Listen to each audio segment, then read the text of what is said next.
Hi, I'm Rob, I'm Josh. and this is Football Unspoken, where we talk about the football topics that the mainstream media do not.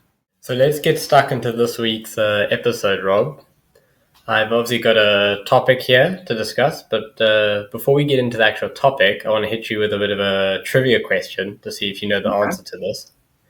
Bit random, and I'll give you a 5 kilogram. It's a weight question, which now you're like, what on earth have I got? I'll give you a 5 kilogram grace on each side.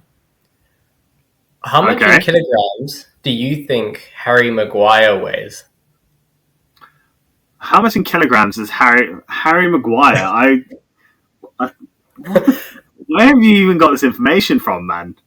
Alright, hang on. Harry Maguire, how much does he weigh? When I was doing the research for the question, I came across his weight, and I was like, it's just not possible.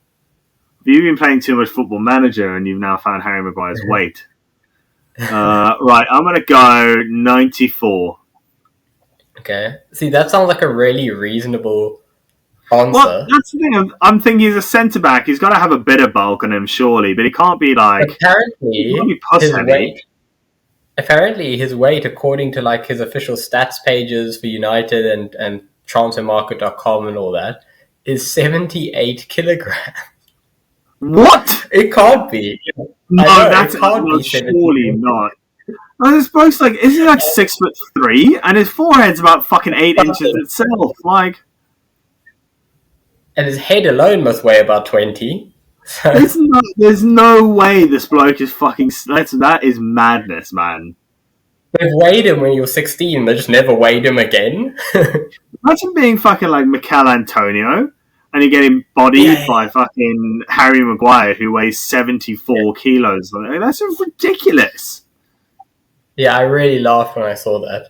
Anyway, I thought that was a good segment before the actual topic, because that gets the conversation going. So the topic for today is actually, it obviously involves Maguire, but I wanted to talk about players who've had a big resurgence in their careers, and players who've been at a club, things have gone really badly, and they've been thrown out of the first team, and they've made a big recovery. So the two players I have as examples are Granit Xhaka at Arsenal and then Harry Maguire at United. But my ultimate question about all of those cases, and in particular these two examples, is when the players come back in and now they're suddenly the big hero, are they actually a better player? Or is there other reasons that they've come back in and now they're performing really well? Because I feel like when they come back into the team, the media's like Arteta or Ten Hag or someone's got Maguire, Xhaka, or whichever example you want to go with, they're a much better player now. So what's your opinion on all of that? I mean, that's very interesting. I feel like you've deliberately left someone out to just fucking reel me in. Who did I You've left out? You've left out Joelinton. Oh, that's a great one. I didn't even think of Joelinton deliberately to reel me in as a Newcastle fan, so that's unacceptable already. But that's very interesting, because I feel like it changes per player. I'm going to be 100% honest. It definitely changes per player, because I feel like Harry Maguire, because he's been in the England setup since he moved to Man United. And in the England setup, he's been outrageous, to be fair. He's been ridiculously good for England. And maybe that's a setup thing, because I know England like to play with 3 at the back, or they did play with 3 at the back when he was doing really well. And he played with 3 at the back previously, and that was where he was best. And then he moved to Man United, and maybe it's because he was playing too high up the field. But that kind of argument gets thrown out the window when he's come back in the same system that he was failing in, and is playing ridiculously well now. So in Maguire's case, I almost feel like it's a bit of confidence rather than coaching. Yeah. And in Granit Xhaka's case, I think it's mentality. I think his issue has always been at Arsenal that mentally he was just too aggressive for the style that Arsenal played. And I think Arteta finally managed. So I think his is, it's not coaching, but I'd say more tactical with Xhaka, because his asset was always aggression, but it wasn't utilized by previous managers. And I feel like under Arteta, he's kind of given Xhaka the freedom to be aggressive, but in a slightly different, in a role that allows him to be aggressive that benefits the team, rather than in previous seasons. I feel like he's been forced into a position where he's supposed to be like a bit of a playmaker in previous seasons, and that didn't really utilize his aggression. Whereas under Arteta, he was allowed to be a bit of a naughty boy, is what I would say. Headline for this episode is Xhaka a naughty boy? Is Xhaka a naughty boy? And I think he was given the kind of license to be a bit more of a naughty boy and not have to focus too much about the actual playing side of the of football, if you get what I mean. So I wouldn't know if I'd call that coaching rather than like tactical tweaking. But then you look at a guy like you added Joe Linton. Where does Joe Linton fit in to that category then? So Joe Linton, I feel like, comes into the thing if he's been coached, because he's spent his career as a winger / striker, and then he's come into the Premier League, and Newcastle bought him as a striker, and he was never a striker. To be fair to him, he came in at £40 million, and he was told he's this big striker. He was given the number 9 at Newcastle, and that obviously means you're going to be a striker, but he just wasn't. And then, obviously, how it came about with Joe Linton is that Kieran Clark got a red card, and so Joe Linton had to move from wing or striker back to centre mid, and he put in the best centre midfield performance that Newcastle have had in years, probably since Cabaye, to be honest.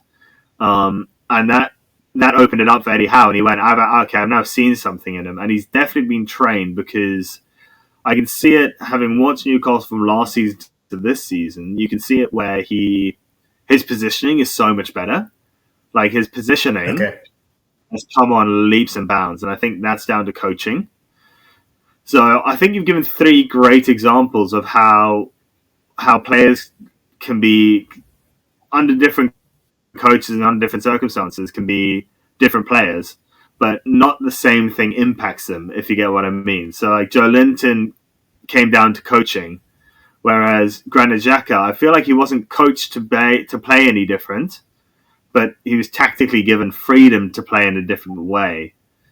Whereas Maguire, I feel like, was given confidence because he spent so long on the bench and not really doing much, and then he was given the confidence to be like, you can now go play your game. You can now be the player that we all know you can be. I'm not sure what you kind of think on it.